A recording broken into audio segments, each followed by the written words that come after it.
Welcome to Glass Houses, a Billy Joel podcast. I'm Michael Grosvenor. And I'm Jack Fernino. Join us as we dig deep into Billy Joel's songs and history and what his music has meant to us. Hi, this is Jack, and welcome to my annual playlist. Once again, we're taking a break from Billy, mostly anyway, during those weird weeks between Thanksgiving and the winter holidays. And I'm taking the opportunity to bring you some different music. This year, I've split some songs into three categories. First up is I've Loved These Days. It's a spotlight on artists that I featured on last year's playlist, who also wrote and recorded new music during the pandemic.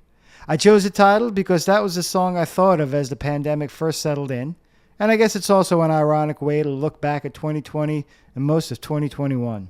Next is My Life, which is a collection of songs where I play the drums. I'm no Liberty, but I think I do okay. Finally, we have Keepin the Faith, with more great music from today's artists, because the good old days weren't always good, and tomorrow ain't as bad as it seems. Let's dig into my record collection. Kicking off I've Loved These Days is a conversation I had with Mariel of Church Girls. I played and recorded with this band when they started, and I featured them last year. This time around, I sat down with Mariel for her take on suddenly changing plans in early 2020 and writing a new album while in quarantine. I also wanted to get her perspective after this email conversation. She wrote, I never considered myself a Billy Joel fan until I listened to Glass Houses. Holy shit, that record rips. Sometimes a Fantasy, All for Elena, incredible songs. I think it's a perfect record. Yes, I said it. So with that in mind, I had to find out what this punk rocker saw in Billy's original overture to the punk and new wave crowd. Let's hear what she had to say. How's the tour going? We got back at the end of October from the 6-week one, and we head out again December 1st. So I guess I was a little worried about COVID getting in the way, and we had a couple shows canceled here and there, but for the most part, it was great. Like, attendance was really good. And let's talk Billy Joel, which I didn't think was ever going to come up, but here we go. So when we were talking, you said you happened to listen to Glass Houses all the way through and really loved it. So before that, what was your impression of Billy Joel up until recently? Yeah, I mean, I wasn't too familiar outside of the hits and such. I didn't really have a strong feeling either way, other than, in my little punk rock head, I just thought he was kind of like nice adult contemporary music, which has its place. But I guess I hadn't felt the need to explore any further for whatever reason. And that's obviously my mistake, but you know how we can be like that sometimes. You ended up listening to the album all the way through. What were the circumstances like? My boyfriend and I guess every once in a while, we kind of set out some time to have proper listening sessions of things, which is nice. Like, I think I had sort of gotten away from doing that for a bit. I don't know if you've experienced the same as like being a musician or a live musician, especially, that sometimes, like, I don't know, if I'm around it too much, I get away from actually just like listening and enjoying to music, which is sad, obviously. We've gotten back into that, and he showed me a lot of records that I've loved. Like, one example would be Talking Book by Stevie Wonder. I had never heard that, and that kind of blew me away. But yeah, he put on Glass Houses by Billy Joel. He didn't even tell me that it was Billy Joel or what he was putting on, but he just put it on. He was like, oh, just, no judgments, just listen. And yeah, right off the bat, I was like, this is so great. And, we were talking about it a bit as it was on. And I was just really enjoying it. But I guess from my understanding, perhaps Billy was like trying to change his image a tad, maybe go a little bit more of the rock route, a more guitar driven kind of thing. I wasn't necessarily thinking about it that way beyond just enjoying it. Like, I don't know, right off the bat, I really loved the vocal performance and the mix, and I just thought the songwriting was killer. And still, I've been listening to it a lot since he first showed it to me, but I was pretty blown away, especially given that it was different from the idea that I had in my mind of who Billy Joel or what kind of music he put out. So we listened to a couple other like records kind of around then, and I don't know too much about the production, like who was working on it, but to me it seems like the mix is much more maybe like aggressive or something, just very forward. And I really like that. Like compared to some of the others around there, like there's a little more reverb in his other stuff or something, whereas Glass Houses to me has that like really forward rock sound, which I like. It's a lot drier. It's also cut pretty much all live.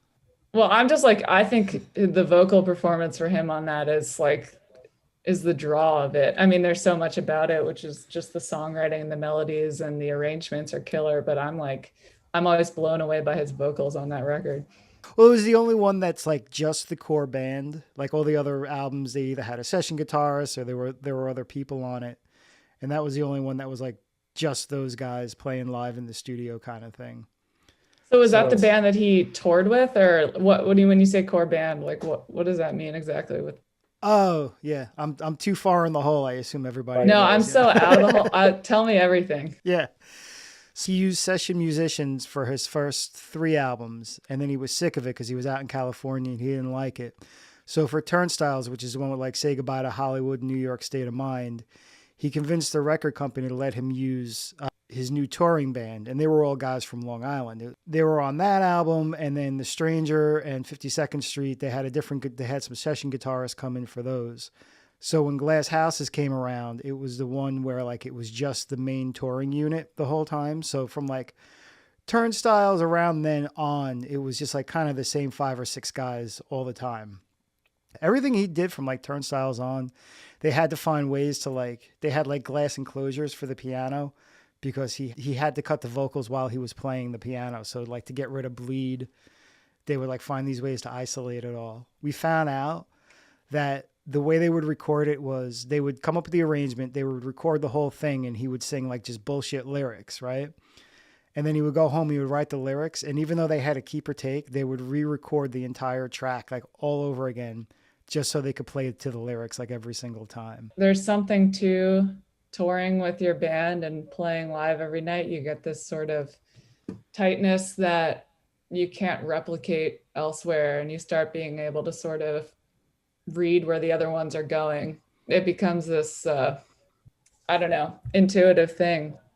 Maybe that's why the record draws me in or something. There's sort of a wholeness to it in the way that, to me, the band feels very locked into the songs. What are some of your favorite songs off it? I like the first track right off the bat, but I think probably when I started realizing, oh, this record's great. I mean, Sometimes a Fantasy kills me still. All for Lena. We were just listening to it like right before then. All for Lena, I love. And then Sleeping with the Television On. Yeah. I mean, those songs are they just rip. For me, like, again, it was a side of Billy Joel that I didn't know existed. There was some like heaviness and aggression to those songs that I didn't know was there before. Yeah, I think that those are the ones that really got me off the bat. And then as I've gone back to listen a bunch, those have really still stuck out to me as the standout tracks. But, you know, when we were talking over email, I want to see the ones that you said you thought maybe were sleepers. And I think I might agree with you. So let me see. Well, because I got to you and I was like, yeah, I think Glass Houses is a perfect record. And you were just like, whoa, hang on. You said, you usually love Close to the Borderline, but sometimes I think it's cheesy. I have been finding that sometimes I skip that one. You Are the One is also maybe a skipper for you too. Yeah, that album's like, it's 100% until it's not. And then I'll quietly pull the needle sometimes. Yeah. If I'm in a rush, you know.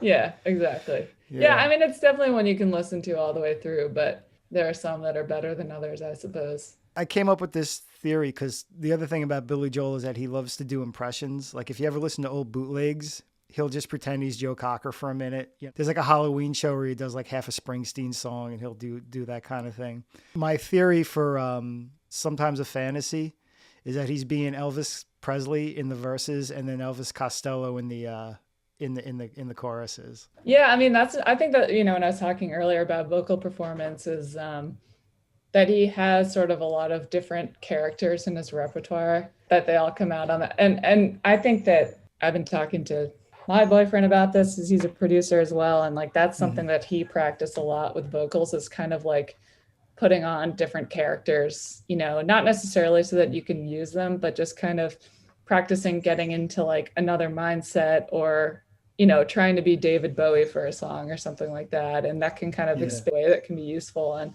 I don't know, I was very impressed on this record how Billy Joel is able to kind of slip into these different characters that seem appropriate for the song. I love the attitude of Sometimes a Fantasy.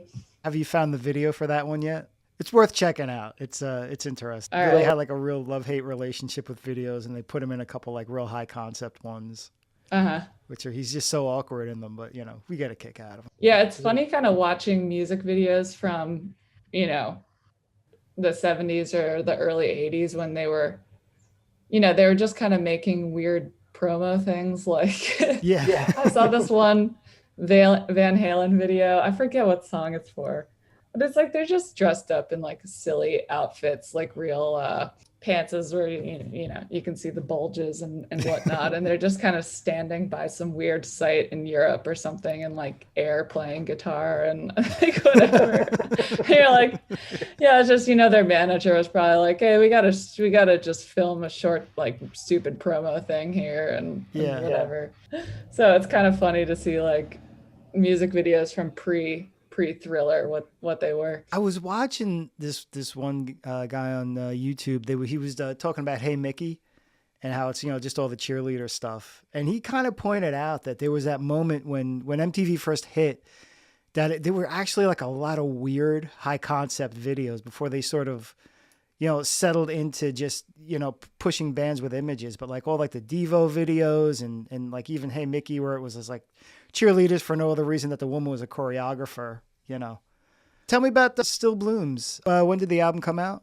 It came out October 8th. What happened was we were on tour to support our last record, The Haunt, which came out February 7th, 2020. Mm-hmm. And we were in the midst of a 7-week tour, which obviously got cut short mid-March. And, at the time, like everyone else, we were like, all right, we'll just be off tour for a couple of weeks. We had dates planned in April, all that stuff. We're like, all right, I'm sure we'll be back out on the road in no time. But once it became pretty clear that it was going to be an extended thing, we kind of decided as a band, we're like, all right, let's just get to working on the next record and record, 6 months or a year sooner than we expected. So yeah, pretty much all of it was written April to October of 2020. So it's kind of like peak isolation time, Yeah. I think it sort of comes out in the songs, the sort of strange angst and isolation and weird depression and uncertainty we were all feeling then. It wasn't necessarily intentional, but it's certainly what I was feeling, kind of being stuck in my studio apartment day after day, like working on these songs alone. And yeah, we had 2 like writing sessions as a band where we would kind of just go away for a couple days and spend a few days on the songs. And then, yeah, we recorded in September, October in Rockaway Beach, New York. Spent a long time kind of mixing it and getting it together. Finally saw the light of day last month. I mean, when we were playing together, you would always like write on your own and then just, and then bring stuff into us. Has it been more collaborative since then? And so like, was it weird then going back to just being on your own?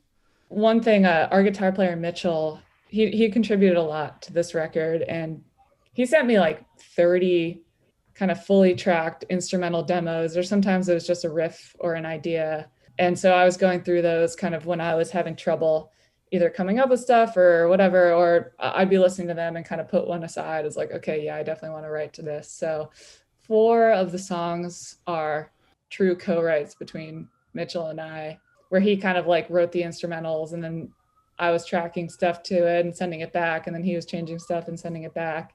Yeah, and again, it was like bringing the songs to the band in a full band environment, and Vince and Julian, bass player and drummer, also contributed a lot to kind of the arrangement or just ideas on transitions and those kinds of things. So yeah, it was definitely, I would say, really collaborative writing process for this one.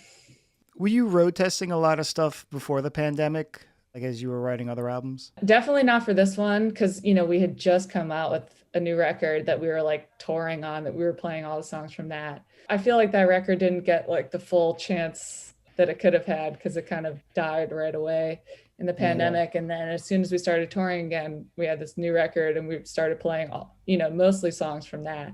none of the stuff that's on Still Blooms was road tested.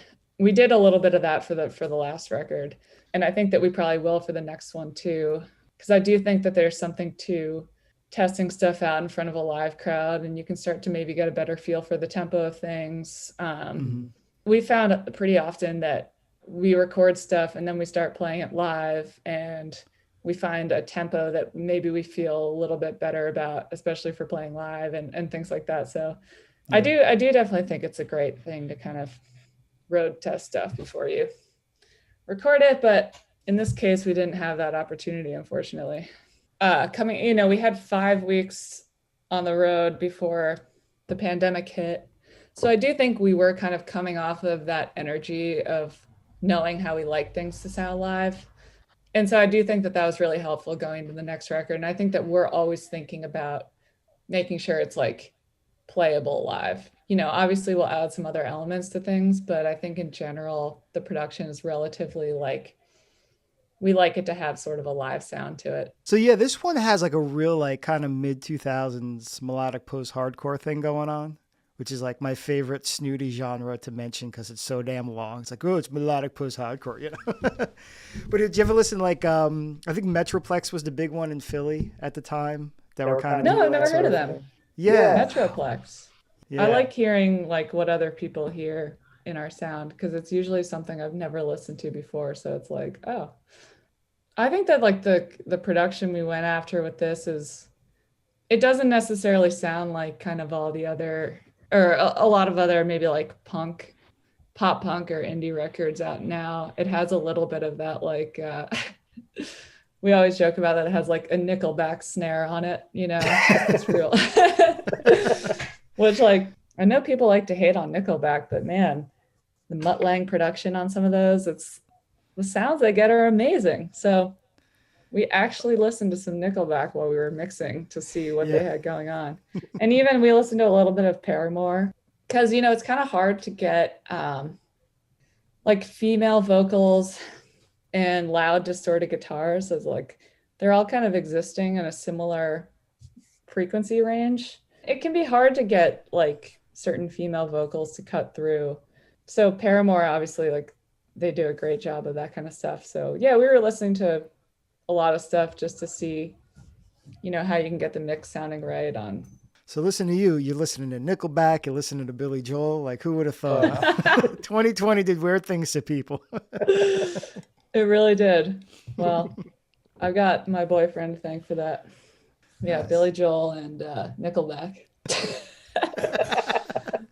Bon Jovi's Runaway, the intro. Have you heard this comparison before? It's a little bit of a ripoff of the beginning of All for Lena. Check it out. I told Jack that we used the Nickelback snare on the Still Blooms record. No, it wasn't Nickelback. No. For the record, it's Daniel Faust from Durham, North Carolina, hitting a pearl, an ancient pearl super sensitive something snare mic'd from the side. That saved the whole record. Yeah, I should clarify. We didn't sample a Nickelback snare. All I'm saying is we were listening to Mutt Lange produce stuff. I have no cool references left. Production's a different story, though, every time. It's different from the songs themselves or anything. I agree. Mariel, thanks again for taking the time to speak with me. Now here's the song Dune from the new Church Girls album, Still Blooms.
tangled roots and coves of cypress trees, or dredge up all the sand left in the deep. You wanna dig it out somehow, without saying nothing at all. No, find new ways to spin around, without saying nothing at all. No. Next, we have Joe Pug. He's one of my favorite contemporary artists and has a great podcast of his own called The Working Songwriter. His latest album, The Diving Sun, came out in March 2021. Originally, this album was supposed to be a collection of B-sides, but once 2020 brought the music industry to a halt, he discovered a common thread through the songs and ended up re-recording them to create a new, cohesive album. Here's the song Look Out Desdemona.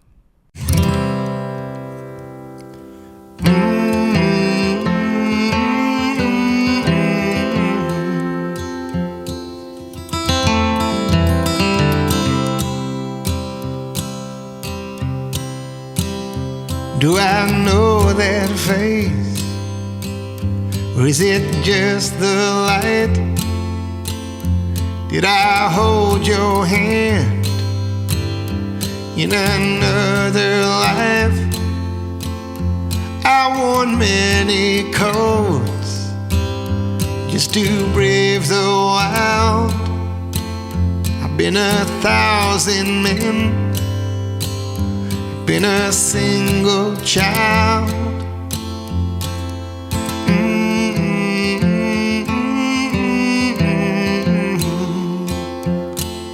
Look out, Desdemona, your father saw you smile. Well, yes, I know that laugh as the credits fade. From the way I bleed, believe I know that blade. I hope my dying words, they keep you awake,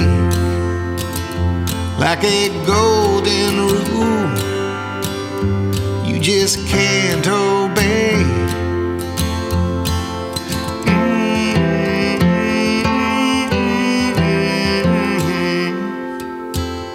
Look out, Desdemona, you're not too young to pay. I know your secret, thought I could keep it, but I know that I can't.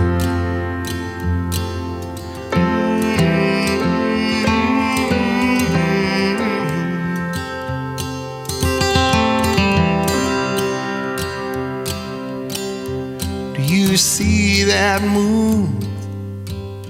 Do you see those stars? They have never changed. I have strayed so far. The light just lays itself on your long white neck, like it softly did on the night we met.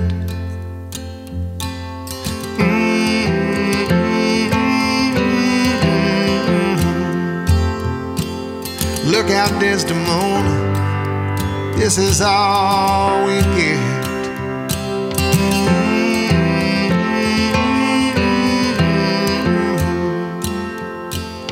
Look out, Desdemona, this is all we get.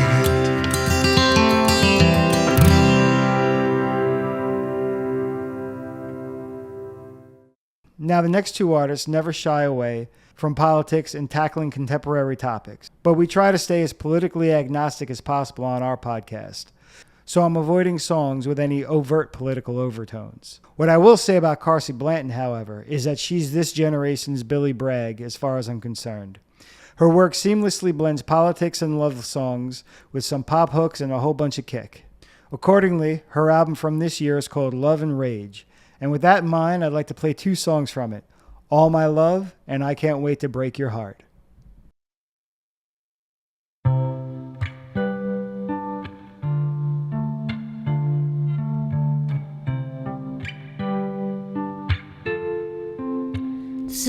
is going down, so there ain't no way around it now. All our kisses are a sign, saying this'll be the last time. If I had 1,000 years of kissing you, it might not be enough. Honey, don't turn out the light. Let me try tonight to give you all my love.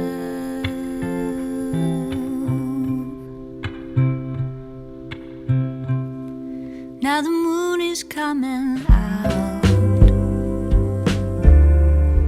so there isn't any doubt now. With your body touching mine, and your eyes are full of moonshine.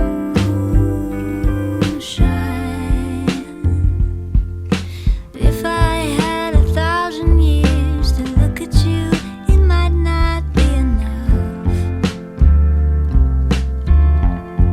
Honey, don't turn out the light. Let me try tonight to give you all my love. All my love.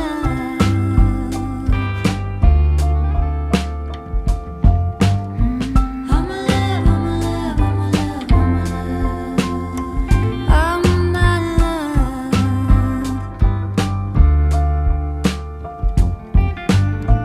All my love, all my love, all my love, all my love. So the world is burning down, and there ain't no turning round now, and nobody's keeping score. So you wonder what you fight for. But if we had 1,000 years to love this world, it might not be enough. Honey, don't give up the fight. Shine that little light. Give it all you love. Honey, don't give up the fight. Shine that little light. Give it all your love.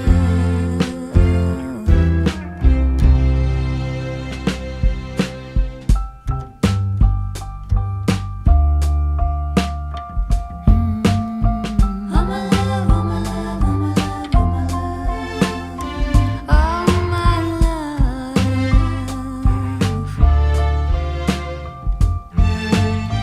All my love, all my love, all my love, all my love.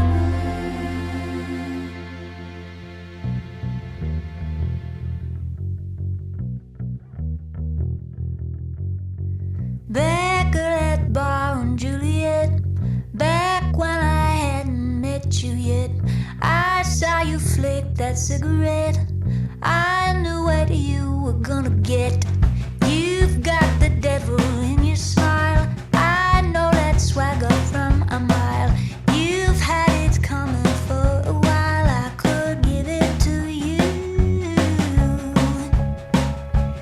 I get it too.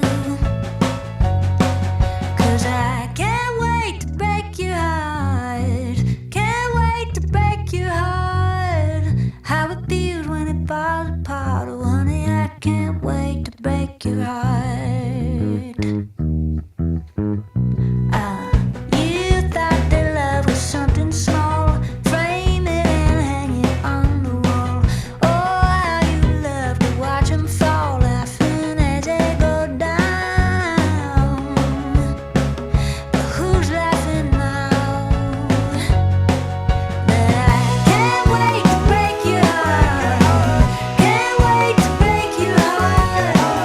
How it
Next is Xenia Rubinos.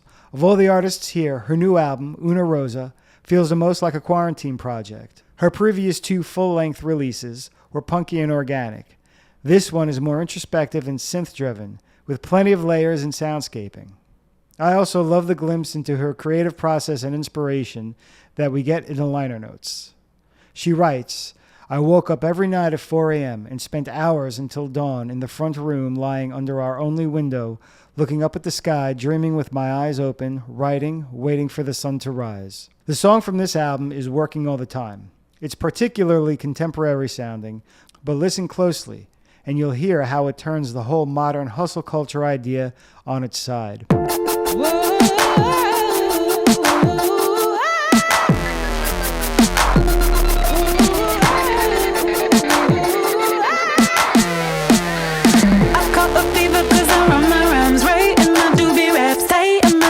Shines bright, bright. I'm just a leper, I don't want to fight, but you keep putting me in cages every day and night. It keeps repeating upon me. Whoa, the same old story keeps repeating upon me. Me. It keeps repeating upon me. Whoa, the same old story keeps repeating upon me. And it was my day.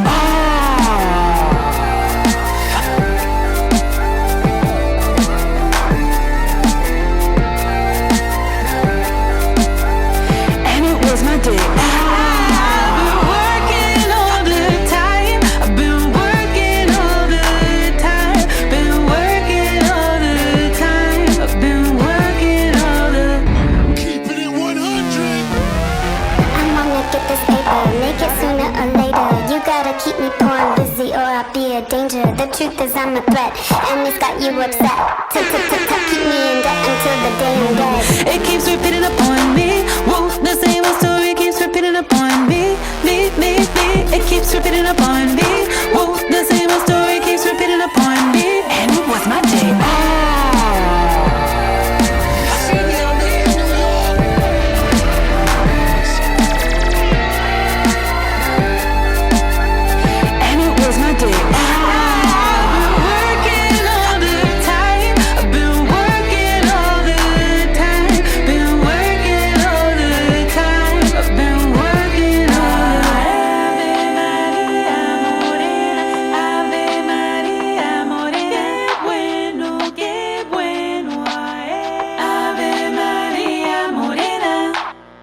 Alright, next up is My Life, and for the first song, I came across an old demo from the band the Yarrows. I played one of our songs from this band last time, and this time around I'm sharing a work in progress. We talk a lot about this podcast, about the recording process, and Billy's in particular, so I wanted to offer my own glimpse behind the curtain. The song is Faded Flowers. The guitarist brought it to practice, and we arranged it a few different ways before settling on the final recording. You can compare this to the official version on the album North Room, and I'll leave a link for that in the show notes.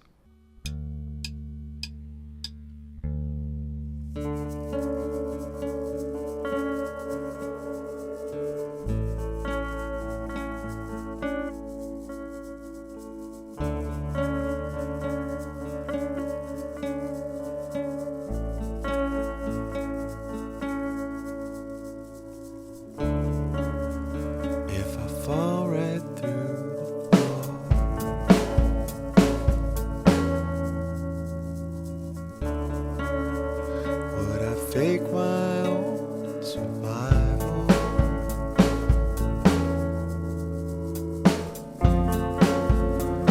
And find Paris way.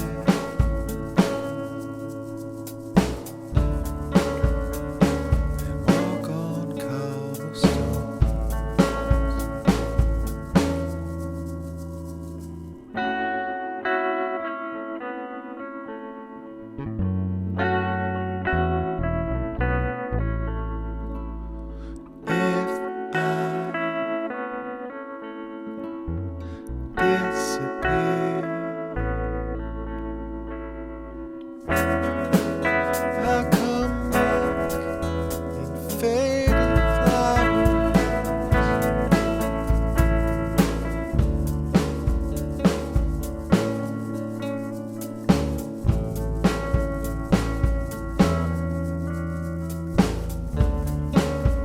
She's a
Next is Loaded by Dime Street Joker.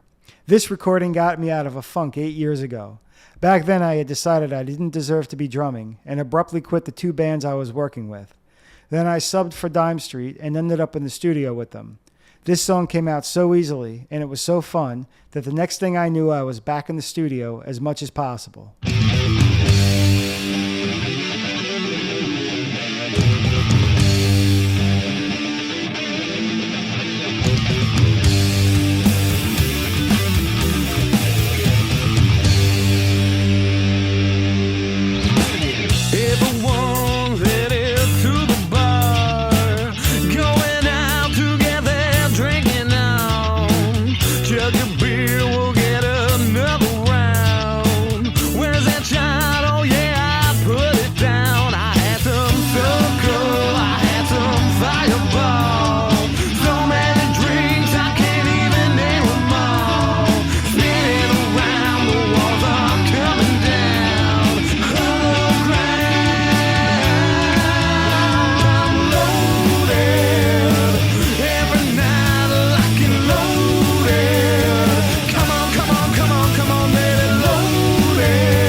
This brings us to I Will by Cicada Jade.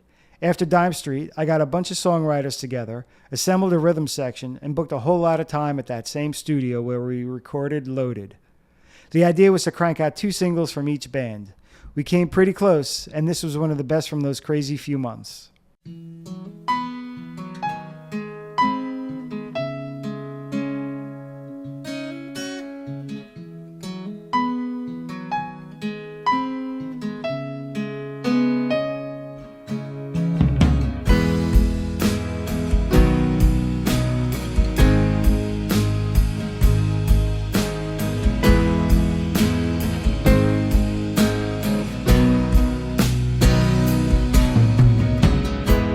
Nothing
Finally, one of my most recent studio efforts was with my friend Chris Traynor. This is the first song he wrote, called Maybe You Forgot. A friend of his heard him play it on the piano, and that guy booked us some studio time simply because he wanted to hear it with a full band. That led to us recording a full EP later on.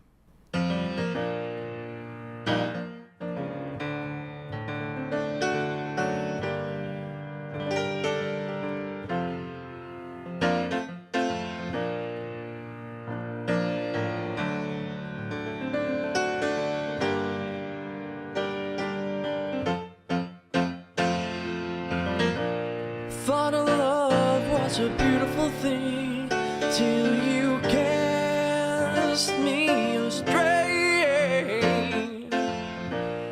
Only wanted to love you right, but you don't feel the same.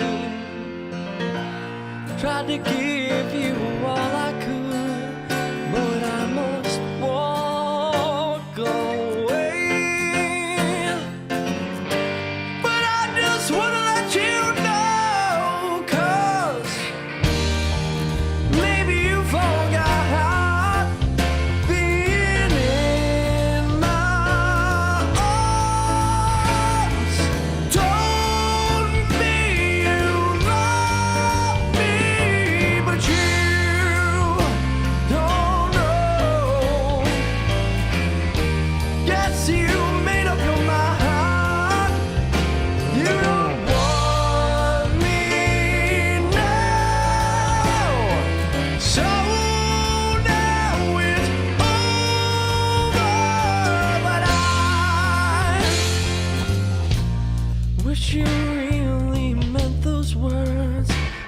You said to me those nights, whispering them in my ear, they made me joyfully cry. Let you use me as long as I could, but I must walk away. But I just wanna let you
Now it's time for Keepin the Faith, great new music by today's artists. I've done a whole lot of talking so far, so I'll let these songs speak for themselves. First up is The Other Day by the Philadelphia-based group Bees.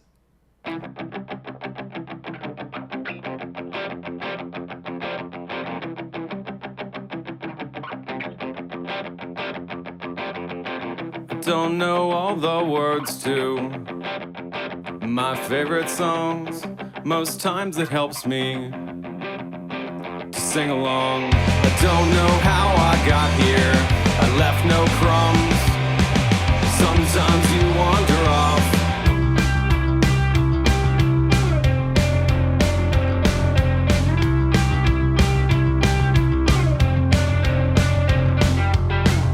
Don't know all the rules to my favorite game.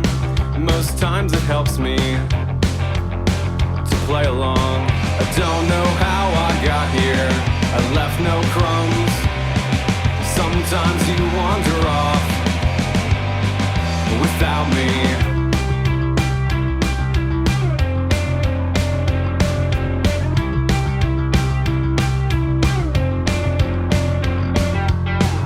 Don't know all the words to the other day. Sometimes you wander off to sing along.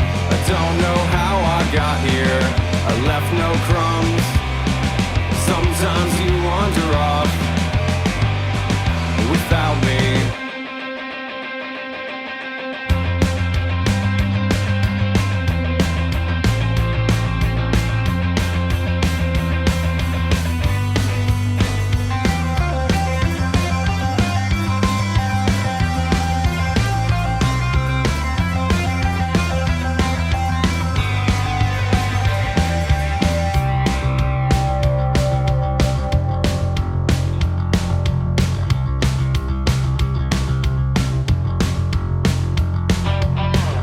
Don't know all the rules to my favorite songs. Most times it helps me to play along. I don't know how I got here. I left no crumbs. Sometimes you wander off without me. Also from Philly is Hollowed Bells with color organ.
Well, that's it for me this year. Happy holidays, and thanks for making 2021 an amazing year for our podcast.